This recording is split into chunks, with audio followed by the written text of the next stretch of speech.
Hello, and welcome to another MetaViews Jam.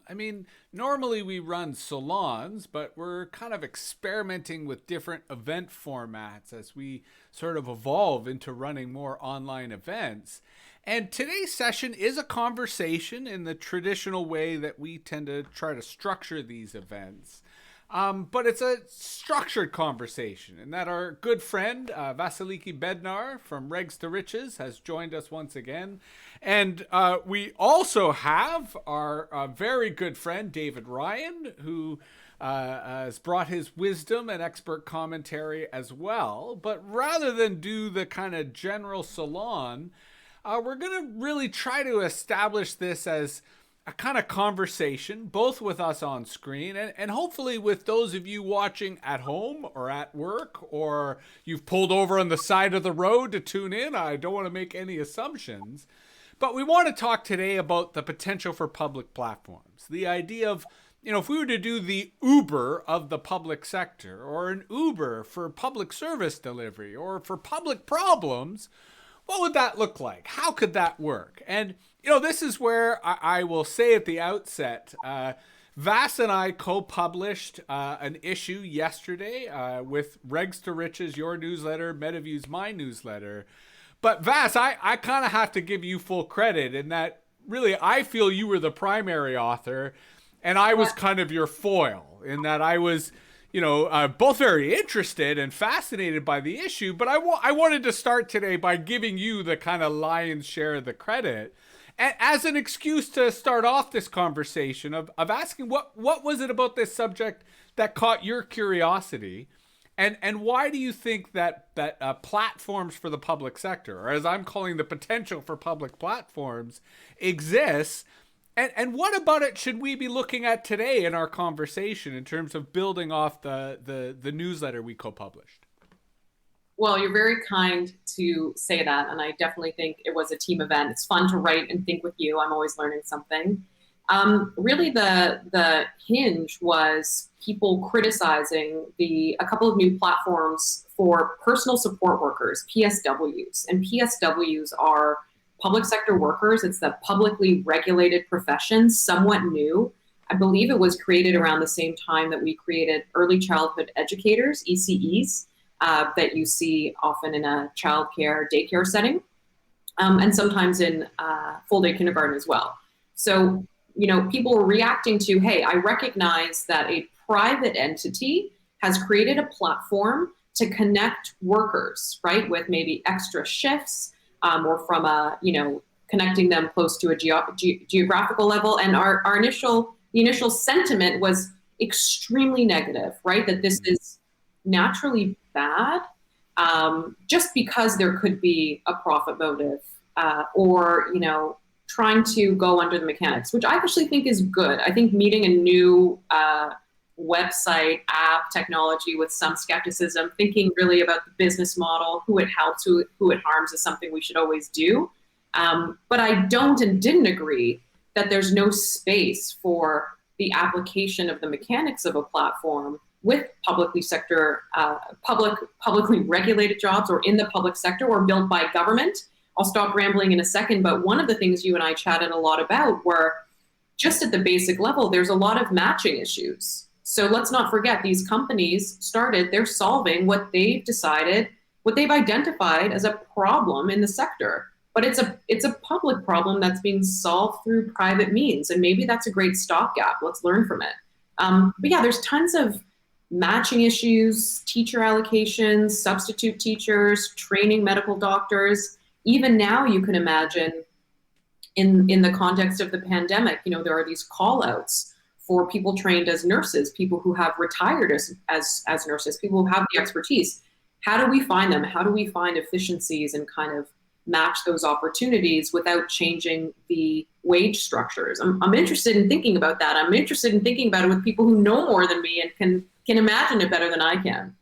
Well, and the nature of crises is that that's when you don't have time to think about this stuff. And it almost feels that there is a kind of technological determinism to platforms, that if we don't think about them ahead of time, people are just going to gravitate towards them, or they're going to fill a kind of policy void in that, rather than figure out this matchmaking, rather than figuring out, hey, we're running out of staff. How do we find retired staff? How do we connect with students, staff in training?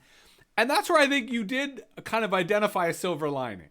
That on the one hand, we're seeing an increase in algorithmic literacy, right? That as soon as people start talking about a platform, even just users of platforms all of a sudden start thinking, hey, yeah, I use Uber, I use, a food delivery service. I get it. Let alone policy people who are now starting to recognize that there's an ecosystem of effects that come from using these types of platforms. Yeah. But I also think you touched upon, for lack of a better word, I'm thinking like a boogeyman or a specter that has haunted the policy world, which is privatization, right? Which is, there's a lot of people, rightfully so, have been very hesitant of what traditionally is the responsibility of the public sector being outsourced or moved to the private sector. And they rightfully see platforms as another potential frontline for that. And I think what we're trying to do here is say, independent from that concern, we can look at platforms and imagine platforms that are entirely in the public sector, that are entirely controlled and integrated into the role of public organizations. So we can think of these tools separate from the larger legitimate ideological debates, and in looking at these tools, see opportunities for better public service delivery, for better public organization. And I think that's the real opportunity for public platforms, is to come at it the way a civil servant would, rather than necessarily a politician would, in terms of recognizing the functionality and utility that it could offer. Yeah, absolutely. I mean, another part of this context that we're in right now is also, and you've written about, the vaccine hunting, the allocation of vaccines at pharmacies, signing up, wait lists. And I think it's easy for some people to imagine a one-stop shop. We have these different visual representations. Google Canada partnered with governments, partnered with the provincial government. I think their map is super useful, and it shows pharmacies near me that do have the vaccine. But there's no centralized list. There's no centralized allocation. And I think this is leading to what feels like a little bit of a Hunger Games situation. And I say that facetiously, but also with some honesty, in that, people are calling pharmacies individually, trying to crowdsource information online in a way that's exhausting, in a way that, honestly, I'd be very comfortable if there was a centralized platform that just spit out to me when I'm eligible, what pharmacy, and told me what time to be there. I'd be very glad. Yeah. Well, and I think what the Vaccine Hunters episode really illustrates is, in a digital world, in the era of the internet, literacy is such an enabling factor. Yeah. And I have a certain amount of awareness of my privilege as a cyberpunk, that because I have an advanced technological literacy, it's really easy for me to find a vaccine appointment. It's really easy for me to navigate the government's, employment wage subsidy forms. Like, there's all sorts of advantages that allow me to leverage available systems and policies in a way that I don't think is fair to people who don't have those literacies. And so the benefit of a platform, the benefit of a centralization, is it affords those capabilities to people who may not have the literacy to get it on their own, right? And it addresses equity issues that, I'm, as you know, getting deep into automation, and I'm thinking, I would love to have a bot that found the vaccines for me, or I would love to have a bot that figured out which pharmacies had my medicines in stock.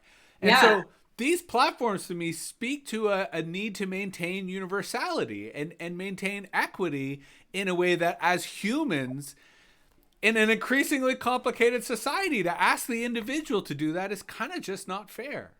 Thoughts?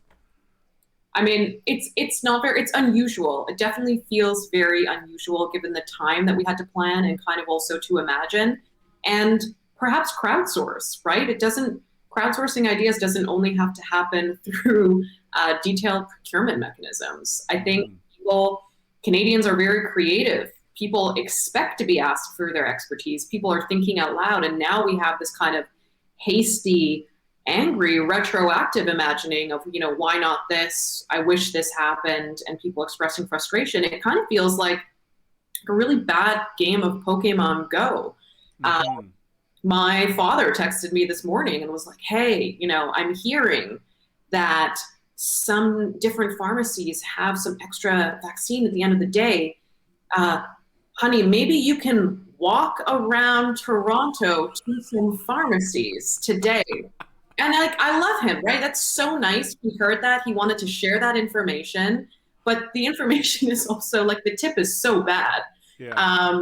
Maybe he's right. Maybe I should at 4:45 just stroll to some shoppers and see what's going on. But if you could do it digitally, right? If you could do it from the safety of your own home, that's a completely different scenario, right?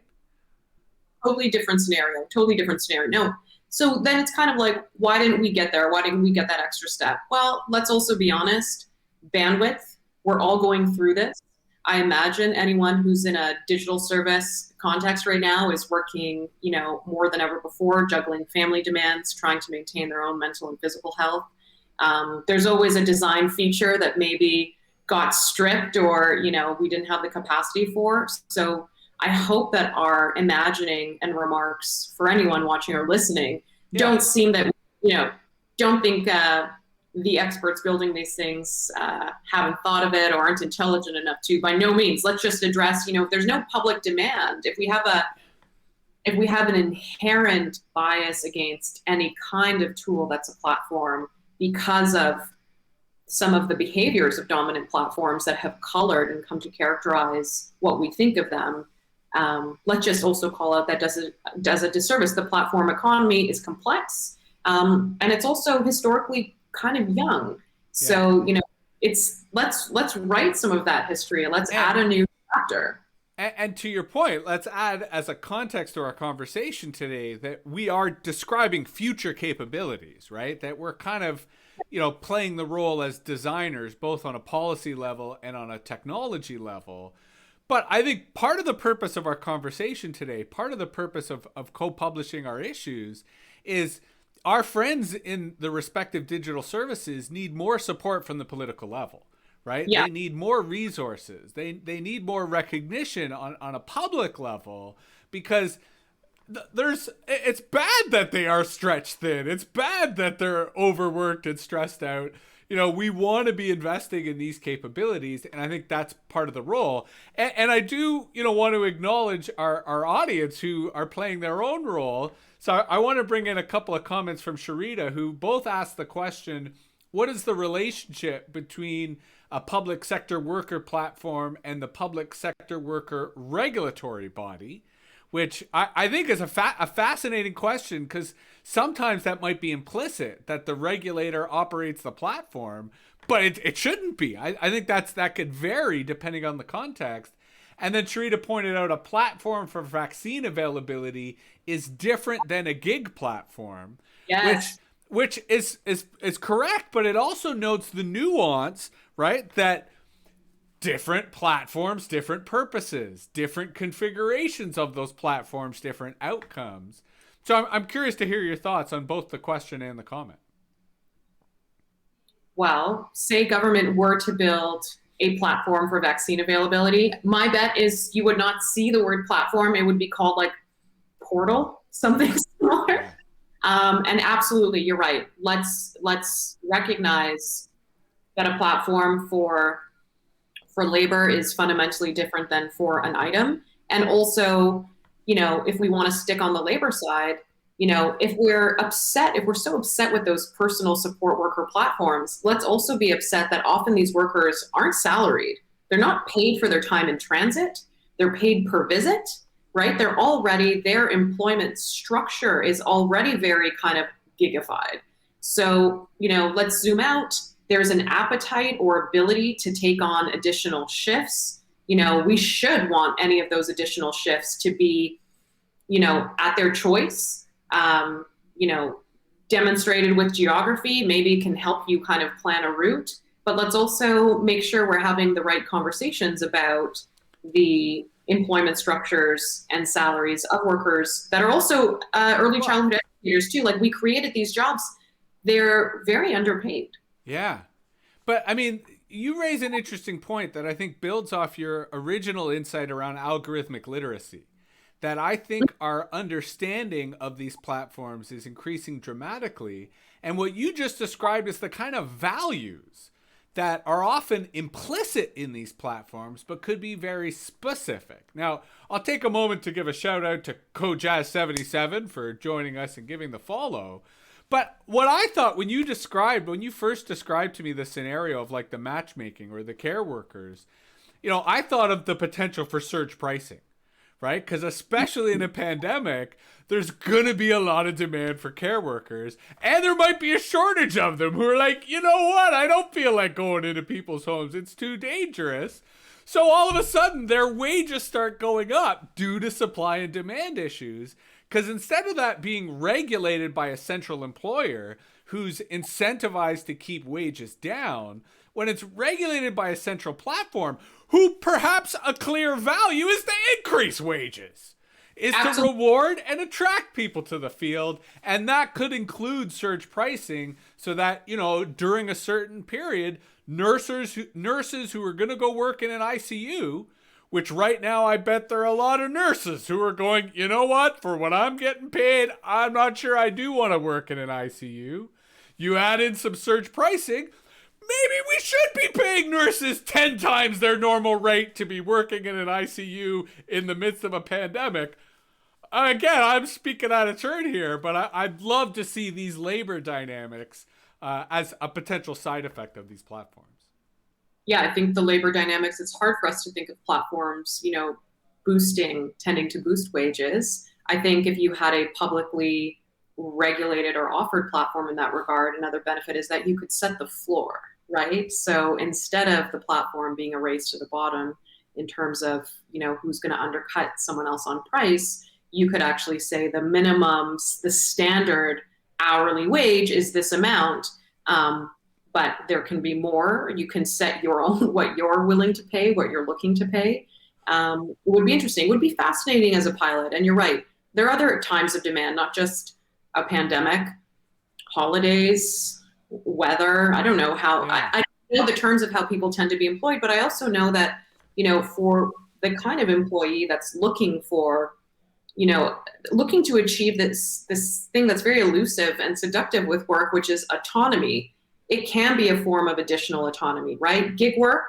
I think gig work does work quite well when it's not core income, when it is something that's complementary. So again, if there are workers that have the appetite and interest in taking on additional shifts and solving for some of those gaps, I do think there's a responsibility to facilitate that matching in an ethical way. Yeah. And if the public sector is not going to do it, let's be real, the private sector is. Yeah. And the best we can then do is ask those actors to be as responsible as possible. But we cannot completely write them off or dismiss them just because they're private.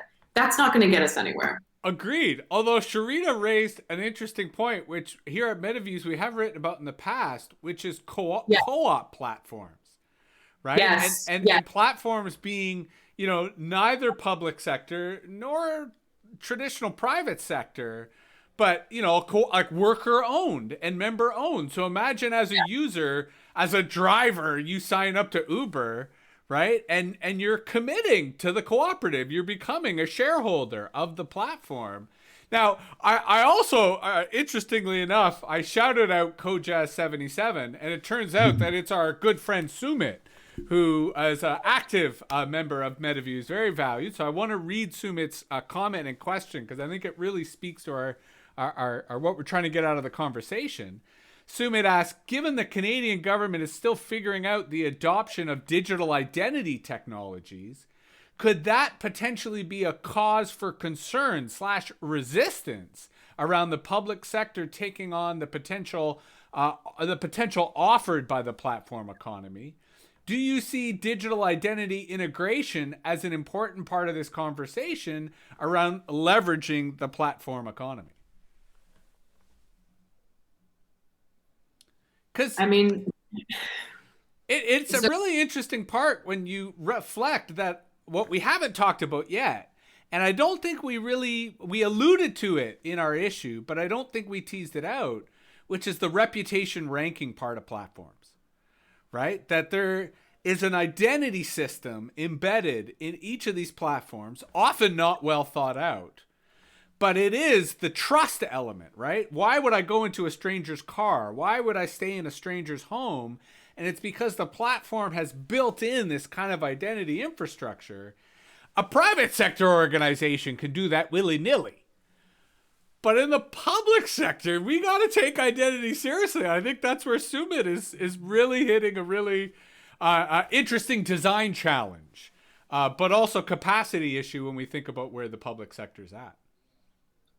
Yeah, I mean, I guess I think about how empowering and protective pseudonyms can be on platforms, in the sense that, sure, there's some back-end validation of who Vasiliki B is. Actually, that shouldn't be my screen name. Maybe like Vaseline55, my original Yahoo Hotmail handle. Oh, but you just outed yourself.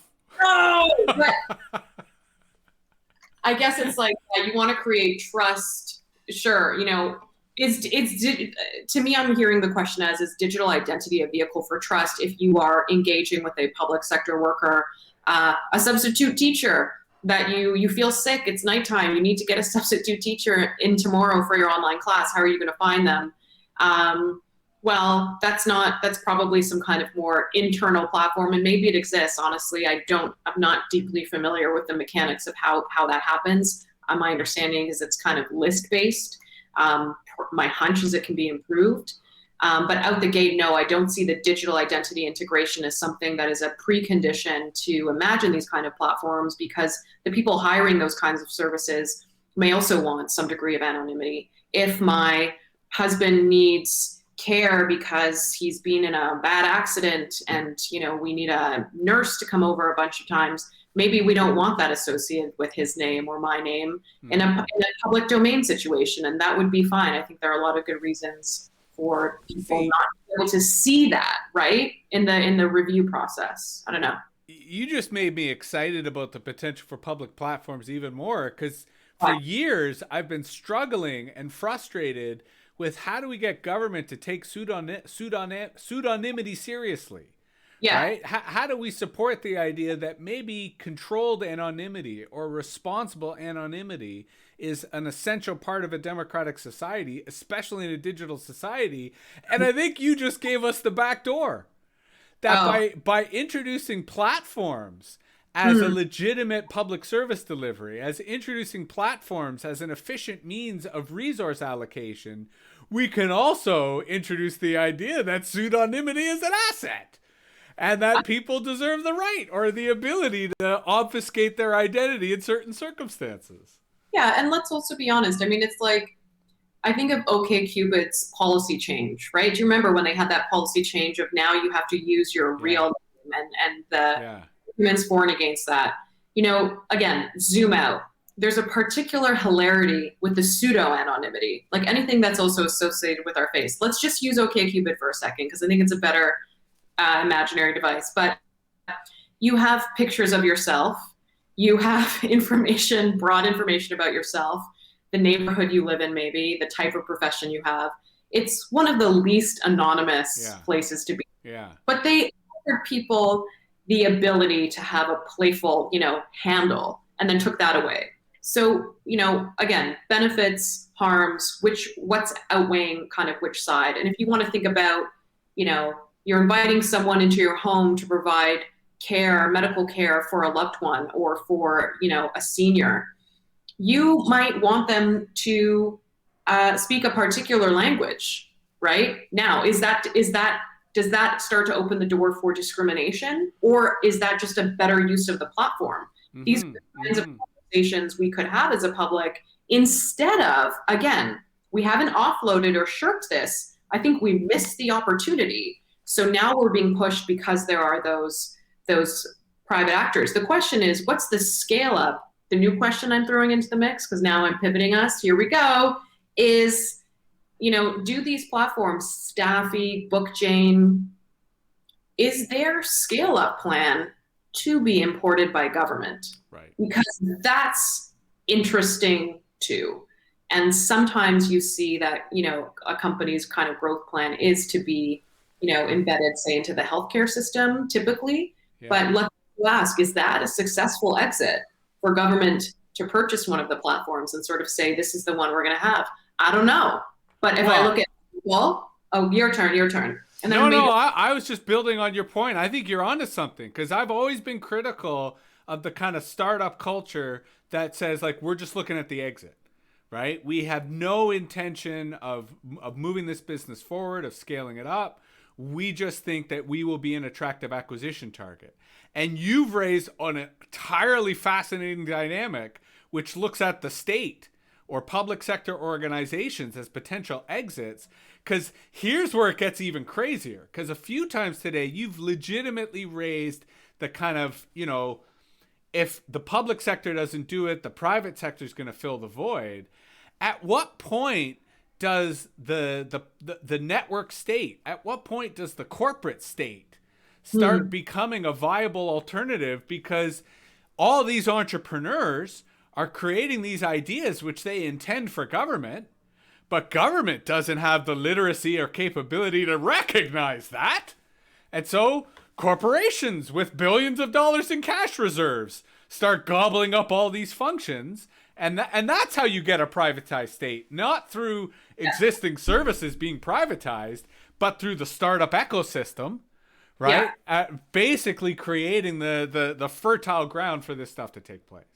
Yeah, I think if you want to think about the risks to public government, I think there's more risk in like the Series A space that we could move from.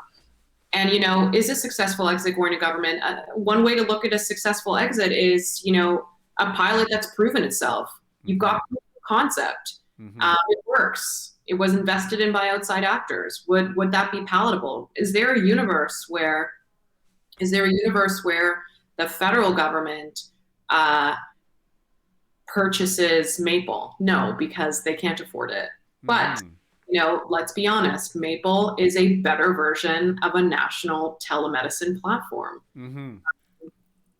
It has a different financial structure. It's growing. We herald it typically in Canada. We're like, oh my God, we've got this Canadian company. It's growing. That's great. It's cool. And I'm glad that they solved for that problem, because guess what? Everyone agrees it's great. It's slick. I think it's easy to use. I've clicked around it a bit. But we're not even having the public conversation of what are the implications of this for these other it's not even a program, for these other services that we're trying to offer that don't have good uptake. Although let me push back and say, actually, we are having that conversation right now. Yeah. But okay. Yes, I know you meant the collective we rather than the individual we. Yeah. Which can be frustrating. And to your point, Sharita posted the comment, health gig platforms are a challenge to public health care. Right. And that is why this is such a fundamental policy question that needs to be happening in Parliament, right? In the public discourse. We're having it here in Amazon's Parliament, aka Twitch, which, anticipates this corporate state that I fear, that I worry about. But I want to, David, sort of bring you into the conversation, both to give you an opportunity to respond to anything you've heard so far. But we've been talking about healthcare a lot. And we've been, on the one hand, talking about the patient experience of being able to have a care worker come to your home. And we talked about the worker perspective of maybe having a nurse sort of having their shift decided. But I'm curious David, if you see the potential for teamwork and for collaboration, given that, a lot of your work and a lot of what you've turned me on to is that the more we age, the more we depend upon not single health professionals, but groups of health professionals who need to collaborate to figure out how to provide the best care, how to provide the best treatment paths. Again, respond to anything you've heard so far, but I'm curious if you see a teamwork or a collaboration potential. Yeah, Go ahead. I was actually having my list of notes from the discussion so far. this idea. And a couple of years ago, we did a social or network analytics study of people who are involved in caring for older people at home.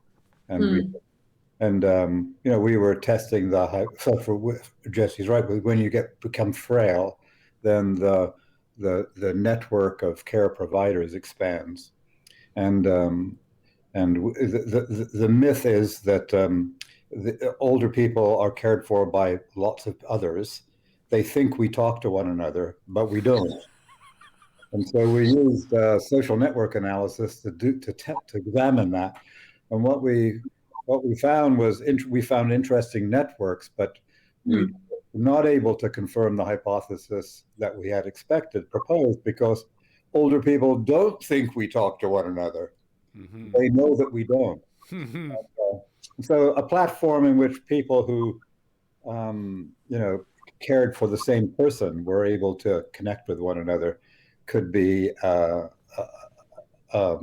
useful thing. Although it very quickly gets tied up in privacy regulations, and it's like a my chart for home care providers.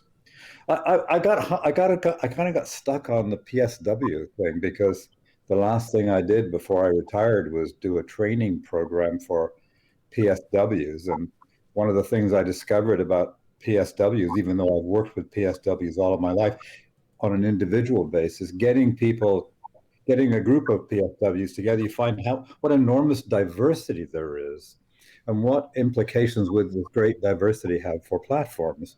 So you have people from another country who are refugees and may have a PhD in biochemistry who are PSWs, and someone who hasn't graduated from high school from Scarborough, who is a white Anglo-Saxon Protestant all the way, both being required to do the same thing. So a platform that could embrace this diversity of users would be an interesting challenge to think of.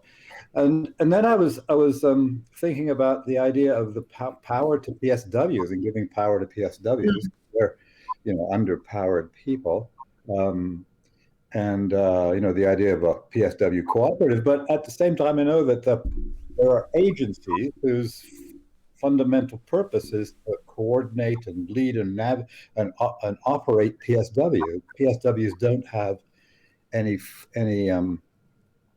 agency, or they have modest agency. So, and a platform that allowed them to pick the neighborhoods in which they worked, and the kinds of caregivers that they needed, and we have PSWs might have to work in my neighborhood in the annex in Toronto, and then their next client might be several miles away across the city. Yeah. This stuff isn't a match. But I was thinking too about matching, because matching is a bête noire for. I realize I'm thinking about PSWs too much, but it's bête noire for PSWs, because users of PSWs don't have the right to choose which PSW they're going to have. Yeah. So matching PSWs with clients would be. I once had a wonderful elderly lady that I looked after who was considerable racist, and she was given a PSW whose name was Princess. And that idea of calling this Black woman Princess for this racist older citizen was an obstacle to. So how matching might be able to obviate that kind of stuff, even though it runs into all sorts of other things. But just before I shut up, the other thing I was thinking about was that I've got some terms like crowdsourcing. For the first one was wave structures. And then algorithms. Well, I sort of know what those are. And then crowdsourcing. And then you said, crowdsourcing for getting info online. So a light bulb came on that said, so crowdsourcing is really just having other people help you find stuff. Yeah. There's a non-new word for what crowdsourcing is. So I wondered, is there another word for wave structures? Or what would we call algorithms if we were just using natural language? Librarians. Anyway, Automated librarians. Automated librarians. Yeah. I'll just be quiet now. Well, that was very good, David. Thank you. Vass, go ahead. David, I love that you're coming back to worker-owned cooperatives too. I started taking a course on worker-owned cooperatives, but also as the pandemic, and then I just stopped going, which is really bad. So my knowledge is stunted by myself. But I think the question then becomes, who facilitates this new business structure for the workers, right? It's not just digital literacy, it's some of those skills as well. And I'm fascinated by how we build that capacity and where we find that opportunity.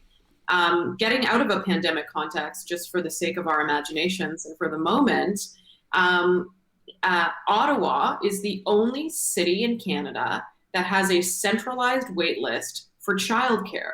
Vaccine hunters, there's a whole, reality show you could do of people trying to find and secure childcare. Why have we not, I understand actually why we haven't built anything, because it's not in the interest of any one private company. From a childcare perspective, it's mostly a nonprofit sector, really slim margins, highly individualized in terms of service provision, and you have a mix of licensed and unlicensed care providers, fine. But you still have those geographic considerations. You could have more transparency on price. You could try to regulate price a little bit more. We often hear about the problem of price with childcare. And you could also get really good data that policymakers need. So we have the CCPA's Canadian Centre for Policy Alternatives annual survey that many people still complain, understates the price because it's like a median price of childcare, so that it obscures the price in urban centers. Again, it's an area where it's not clear whether it should be a private actor that would benefit from that kind of coordination. Would it help parents? Would it help childcare workers, ECEs? Would it help their business? And what is the administrative cost of each childcare center maintaining a list of people that have to gamify it, or game it rather, for themselves, and be on tens, I want to say hundreds of lists, but that's just to up the ante. I'd be hard probably to get on that many lists, but that's more than a matching problem. That's also an information asymmetry problem that could be solved by building something.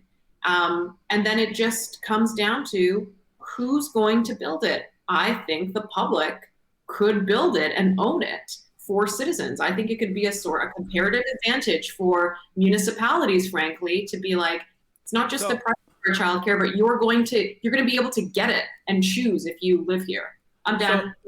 So let me throw just a couple of comments from the chat.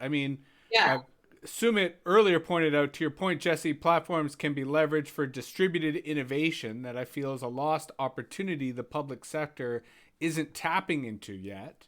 And Sharita pointed out that facilitating co-op development is often done by a federal or provincial co-op associations, which then made me think, Vass, to your point, that maybe there's a role for, say, the Rural Ontario Municipal Association, or the Federation of Canadian Municipalities, or the types of associations that connect these types of groups. Sumit then posted in response, Vass, to your point, just made me think about how your proposed model could benefit the farmers' conversation happening in India around how agricultural co-ops can be managed. And Sumit, that is an absolutely fantastic point. We've been covering the Indian farmers' protest here to the best of our ability. And part of it is that the farmers feel that they don't have the negotiating capacity to deal with big agriculture, global corporations. And that's where co-ops could provide that scale. And yet, I think what we're sort of imagining today is that a co-op combined with a platform is kind of more than a co-op, right? Like that, like the whole point of Uber, the whole point of Airbnb, the whole point of platforms is that the whole is greater than the sum of the parts. that there is a network effect to platforms. That means that they are more than just a union. They're more than just a co-op. They have new capabilities and new capacities. And what I've been trying to articulate today is one example is pure wages. That a platform controlled by a union, I hypothesize, could be far more successful at increasing wages than a union just negotiating and collective bargaining and using strikes. And I don't have anything to back that up, and it's a hypothesis that I will try to explore in the future, but it's me suggesting that maybe the whole value of platforms to the public sector is the network effects, and is the fact that they enable capabilities, they enable features and services that were not previously possible because of scale, but also because of the technology behind platforms in terms of indexing, matchmaking, and discovery. Again, this is me trying to synthesize all the different thoughts we're getting on this. But I kind of feel that we're, if we go back to the original premise of what is the potential for public platforms, to Sumit's point, I think we're all agreeing it's substantive and it's huge. Yeah. So what needs to happen next? And I'll ask that on a twofold question: a kind of utopian big sky and practical baby steps. So on a utopian big sky, if the Prime Minister's office or if the Privy Council office called you up today and said, Vass, we read your newsletter, we watched your chat on the MetaViews show. What should we be doing here? How do we really get this going, and how do we start mobilizing towards making this a reality? Well, I will be downloading the budget on April 19th and doing what everyone else does with the PDF, which is pressing Control F and looking for the steps that they like. And I'm going to be very curious around what we see with this phrase, digital public architecture. I don't know, or infrastructure. I like the word architecture. That's just me. And that's how I troll my husband, who's an architect, by saying that I'm also an architect. So separate issue. No, what I would say is there are tremendous leadership opportunities for Canada to invest in publicly owned platform infrastructure that's relevant to public sector workers, and that we could have intellectual property wins there. And, as well, it doesn't mean that just because it's, owned by the Canadian government that we can't also commercialize that we can't license it, that we can't give it to other jurisdictions. But again, maybe it is a nonprofit model. Maybe it is a super affordable piece of technology to integrate. That's all part of the reimagining as well. Mm-hmm. It's imagining that employment relationship and kind of the role of the state, but also the ability to capture the benefits of innovation that all too often we relegate to the private sector. And we kind of write off the public sector's ability and opportunity to capture those things. And I'd be like, guys, thanks for calling me. Like, that's so nice. And I appreciate you subscribing to Rex to Riches. Yeah. Right on.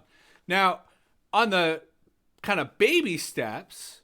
Oh, yeah. What do you, and I say this both in the narrow sense of like us as in you and I, but in the broader sense of the fellow weirdos, nerds, and policy wonks who are into this stuff.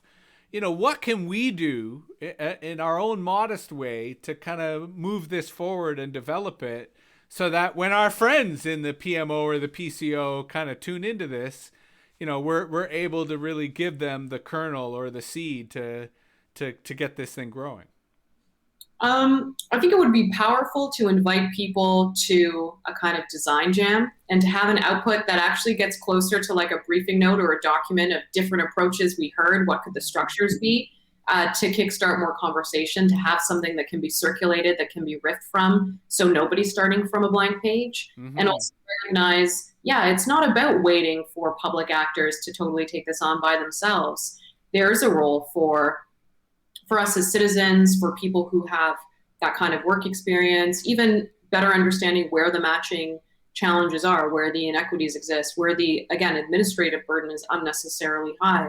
Let's solve for that. And given that we're anticipating, not to keep making about the federal budget, but long overdue childcare announcements, I think digital public infrastructure for childcare is part of perpetuating the delusion that we actually have a system in that regard. Because then you'd actually be able to say, this is what the system looks like, Yeah. right? Instead of this pathway. Well, no, but I think you raise an interesting point, both in terms of the budget, but also in terms of childcare. Because on the one hand, we are about to see the biggest budgets ever, right? In the United States, in Canada, this is unprecedented government spending. And childcare is such a tangible example because of all the parents who've been stuck with their kids on and off over the last year, who I think tangibly have been able to demonstrate the value of universal childcare, both for the economy, but also for people's mental health. And yet we can anticipate, whether it's from the right or whether it's from the left, concerns around fiscal spending, concerns around efficiency of these programs. And so it strikes me that that's where platforms can come in to address the resource allocation, to address the matchmaking, to even potentially introduce issues of accountability.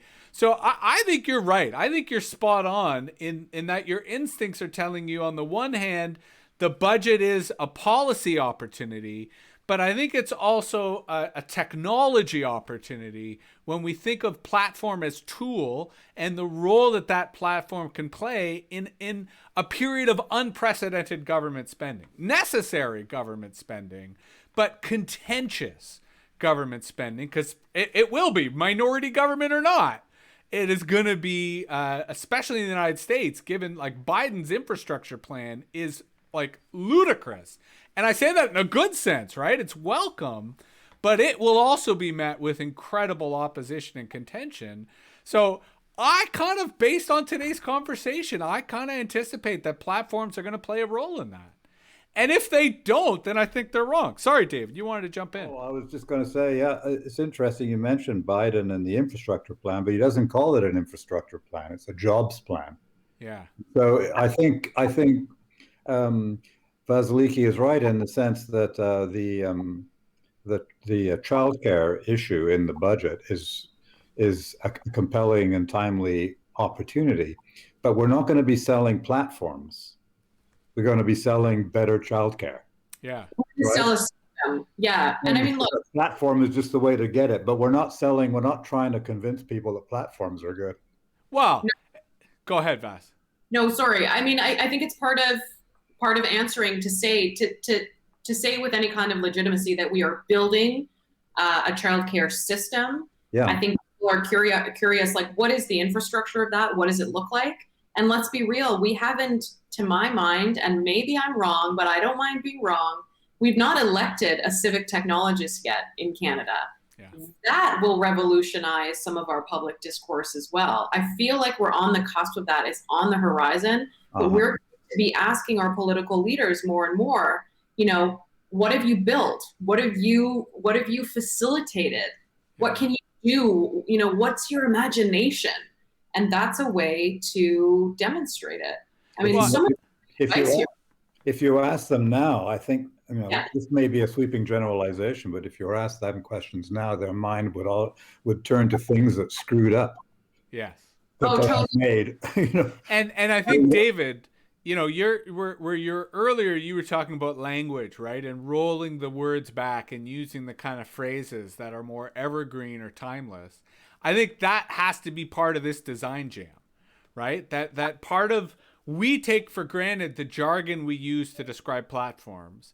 And I think that we need to unlock the values and meaning that are in that jargon and roll it back into more accessible language. Because I do feel that we don't need to sell platforms to the public. I think there is a role in using jargon and technical language to infect the senior civil service and infect the political class with the potential for public platforms.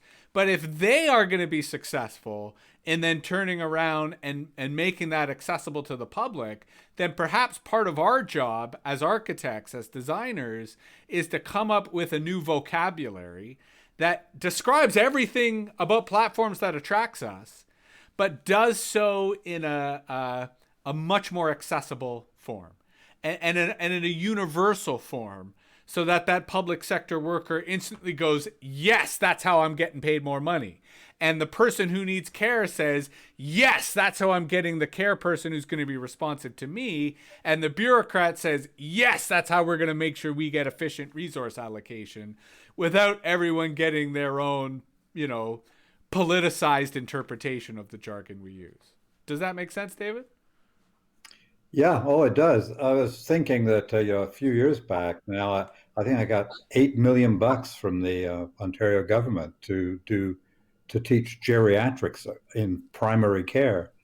But I went to the minister at the time and said I want to teach geriatrics, and he said, well, we're not into geriatrics.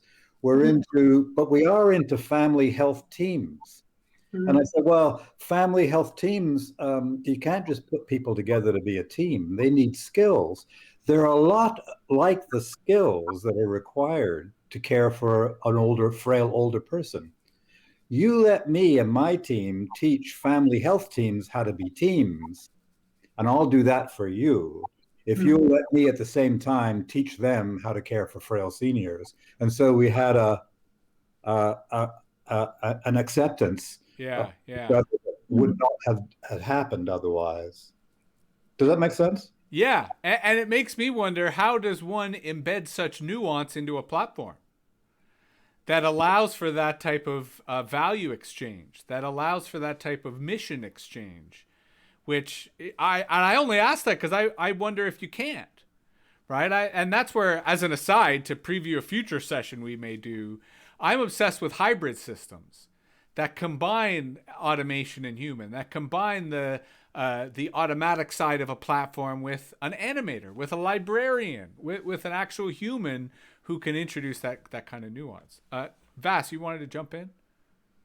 I was just going to say that I think MetaView should make a pre-budget submission next time there's a go-around. No, and to provincial budgets as well. Like there are these like hyper-formalized vehicles to share ideas, and I appreciate the informal ones too, but I think it would be cool to write something up on public platforms and pitch it in that way to government. So I'll help you with it if you want to do that. I was going to say I'd be happy to, but I definitely, it's almost like I'm wearing the sunglasses on purpose, even though it's more because of the lights. Assume that you'd be leading the blind, right? That I would literally have no way to navigate through such a budgetary process. But yes, if I had a guide, I'd be happy to say, yes, money there, not money there. Yes, money there, not money there. Yeah. And it would be also, I think, an interesting exercise in how could the process be more participatory and more accessible and more inclusive. Because I like how municipal governments play with participatory budgets, but I'm not sure I've seen that on a provincial or federal level, perhaps because of the scale and money involved. But I think that would be a very interesting idea. Awesome. Any other final thoughts from either of you before we conclude what has been an otherwise fantastic session? Then with that said, I'll thank you both. I will also thank our friends who've joined us in the chat, in particular, Sharita, Sumit, Chris, Nuvayak, Mike, Panda, I believe you've also been lurking. I forgot to turn the stream avatars on. One of the reasons I use the stream avatars is it lets me know who's actually lurking and hanging out. But thanks to all of you for tuning in. I thought this was a really fantastic and rich conversation. Thanks again, Vas. I, as always, enjoy collaborating with you. And I find in these conversations, it really elevates not just my understanding of these issues, but my understanding of other issues that are kind of adjacent and connected to it. And of course, David, thank you also for your participation. You always remind me, to avoid sweeping generalizations, but when I do want to indulge in a sweeping generalization, to at least identify it as such. Sorry, Vas, you were going to say? No, I was just nodding along and smiling at David. Right on.